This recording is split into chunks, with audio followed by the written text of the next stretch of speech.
नमस्कार, तुम्हा सर्वांचे स्वागत आहे मयुरी किचनमध्ये। तर आज आपण झटपट पोहा चिवडा कसा बनवायचा हे पाहणार आहोत। त्यासाठी लागणारे साहित्य पुढीलप्रमाणे: 1 वाटी वाळलेला कांदा, डाळ व शेंगदाणे, बारीक काप केलेले खोबरं, 4 हिरव्या मिरच्या बारीक केलेले, कढीपत्ता, हळद, चवीनुसार मीठ, जिरं, सेंधून मीठ आणि मी इथं अर्धा किलो पोहे घेतले। चला मग आपण भाजून घेऊ। आपली कढई गरम झालेली, आता आपण पोहे भाजून घेऊया।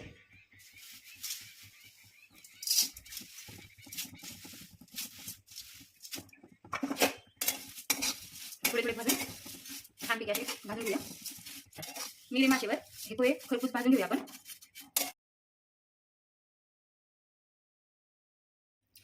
पोहे छानपैकी भाजून झालेले आहेत। आता आपण हे काढून घेऊया।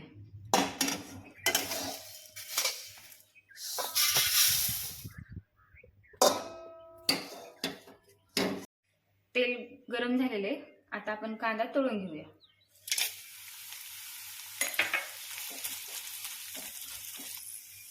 छानपैकी आपला कांदा लाल झालेला आहे। आता आपण ह्याला काढून घेऊया।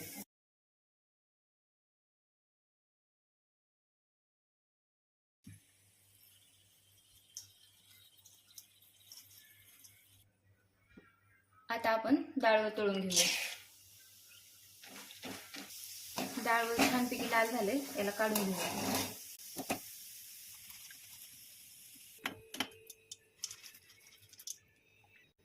अशाच प्रकारे शेंगदाणेही आपण तळून घेऊया। तुम्ही बघू शकता शेंगदाणे आपले छानपैकी खरपूस तळून झाले। आपण त्याला काढून घेऊया।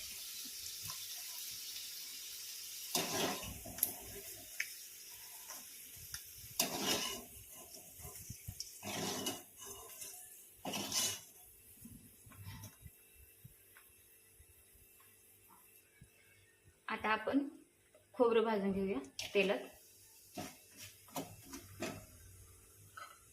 तुम्ही पाहू शकता आपलं खोबरं खूप छान लाल झाले। आपण ते काढून घेऊया।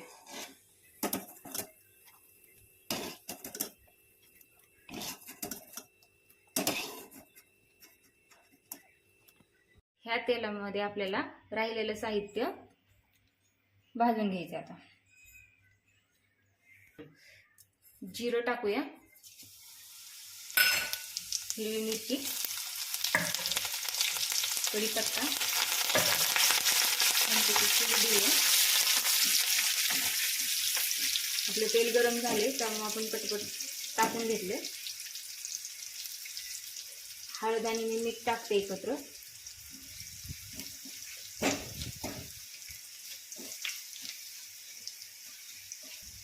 सेंधून मीठ पण टाकते मी। हे मिश्रण झालेले, आता आपण टाकून घेऊया याच्यामध्ये। छानपैकी मिक्स करूया। थोडंसं खाली राहिलेले तर आपण मी थोडे पोहे घेते आणि याच्यामध्ये थोडे खाली वरी करते।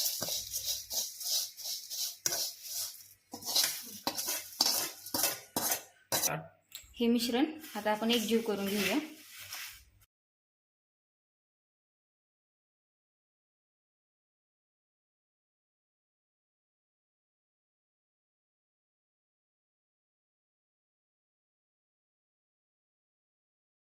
असा हा खमंग आणि खुसखुशीत पोह्याचा चिवडा तयार आहे। पाहू शकता तुम्हीही पोह्याचा चिवडा नक्की ट्राय करून बघा आणि चॅनलला लाईक, शेअर, कमेंट आणि सबस्क्राईब करायला विसरू नका। धन्यवाद।